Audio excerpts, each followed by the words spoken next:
Hets, para nakama kembali lagi di channel ini dan bersama saya, Xtoria. Yap, sekalian tentunya udah dengar dong kabar burung di internet. Tapi burung bukan sembarang burung ya, ini adalah burung pembawa kehancuran. Gimana enggak, kali ini kita bakalan ngebahas tentang One Piece chapter 1179 yang spoilernya sudah keluar.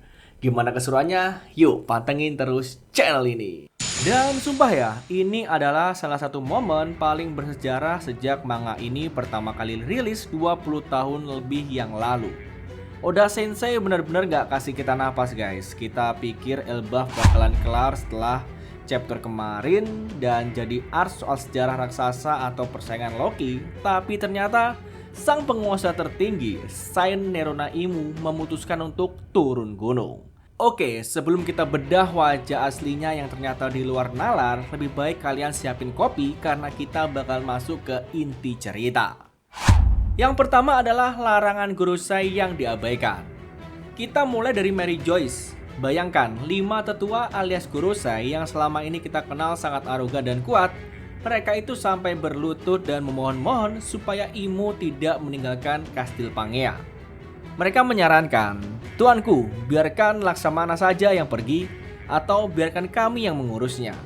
Tapi apa jawaban Imu? Dia diam 1000 kata.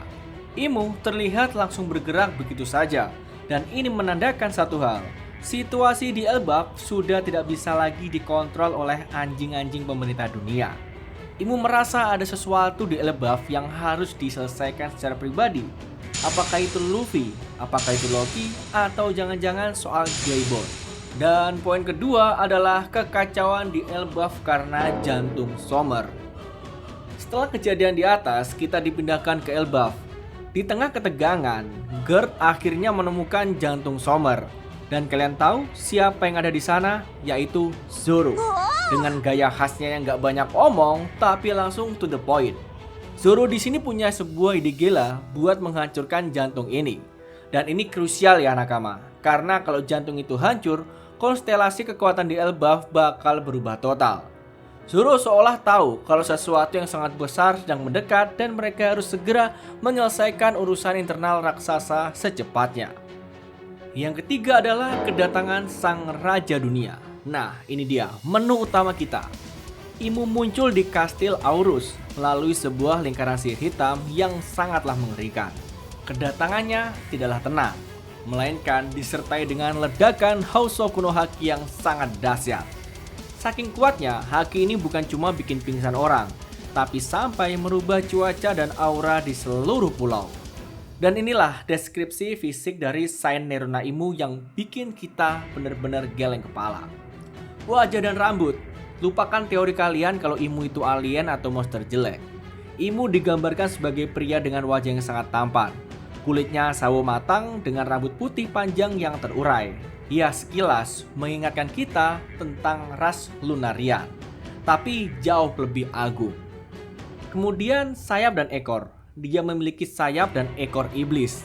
Ini benar-benar mengkonfirmasi kalau dia mungkin adalah antitesis dari Dewa Matahari, Nika. Kalau Luffy adalah kebebasan, Imu adalah perwujudan dari iblis penguasa, sang pengekang dan otoriter. Kemudian tanduknya, Imu punya tanduk panjang mirip Kaido atau ras anjing giant. Tapi uniknya, tanduknya melengkung sedemikian rupa hingga membentuk huruf S, lalu tato dan jubah. Tubuhnya dipenuhi tato lingkaran berwarna putih yang misterius. Dia tidak memakai baju, melainkan hanya jubah besar dengan logo yang hanya terlihat setengah. Misteri lagi kan? Kemudian kita juga diperlihatkan awan Awaken bermata. Seperti Luffy dalam mode Gear 5, Imu juga dikelilingi awan hitam khas Awaken Zone. Tapi ada satu hal yang bikin merinding. Awan hitam milik Imu itu memiliki mata. Awan itu seolah hidup dan mengawasi sekelilingnya. Ini sangat mirip dengan penggambaran malaikat tingkat tinggi dalam mitologi kuno. Keempat adalah senjata dan kondisi fisik. Imu membawa senjata berupa polearm atau tombak panjang yang ujung bawahnya diselimuti awan hitam. Tapi ada satu detail lagi nih yang menarik perhatian kita. Terlihat ada darah yang mengalir dari sisi kiri mulut Imu. Apakah dia terluka karena menggunakan kekuatan yang terlalu besar, atau ada ritual tertentu yang dia lakukan sebelumnya? Lalu muncul nih sebuah kotak narasi legendaris yang memperkenalkan salah satu dari 20 pendiri pemerintahan dunia, kekuatan khusus buah iblis, Raja Dunia Saint Nerona Imu. Yap, ini adalah konfirmasi resmi dari Oda bahwa Imu memang abadi. Dia berasal dari 800 tahun yang lalu dan dia adalah pemegang otoritas tertinggi di planet ini. Kemudian kita masuk nih ke analisis dan teori. Apakah ini akhir dari cerita di Elbaf? Nakama, coba kalian pikirkan nih, kenapa Imu muncul sekarang? Ya, kita tahu kalau selama ratusan tahun dia cuma duduk diam di tata kosong. Munculnya Imu dengan wujud seperti ini menunjukkan kalau dia bukan sekedar politikus biasa, tapi dia adalah petarung tingkat dewa. Desainnya yang hampir mirip Lunarian, tapi memiliki atribut iblis benar-benar membalikan semua teori kita selama ini. Jangan-jangan buah iblis yang dia miliki adalah ibu dari semua buah iblis yang ada. Ya, kekuatannya yang bisa menghidupkan benda mati di sekitarnya, seperti yang kita lihat di spoiler, dan menunjukkan kalau dia punya kendali penuh atas materi. Bayangkan, Luffy si bocah karet yang ceria harus berhadapan dengan sosok yang saking kuatnya sampai dipuja sebagai Raja Dunia selama 8 abad. Elbaf bukan lagi sekedar tempat singgah, ini adalah medan perang penentuan. Dan jujur ya, di sini aku masih merinding bacanya. Desain Imu yang punya tanduk seperti huruf S dan awan bermata itu benar-benar out of the box. Oda Sensei memang rajanya bikin kejutan yang gak masuk akal tapi tetap terlihat keren banget.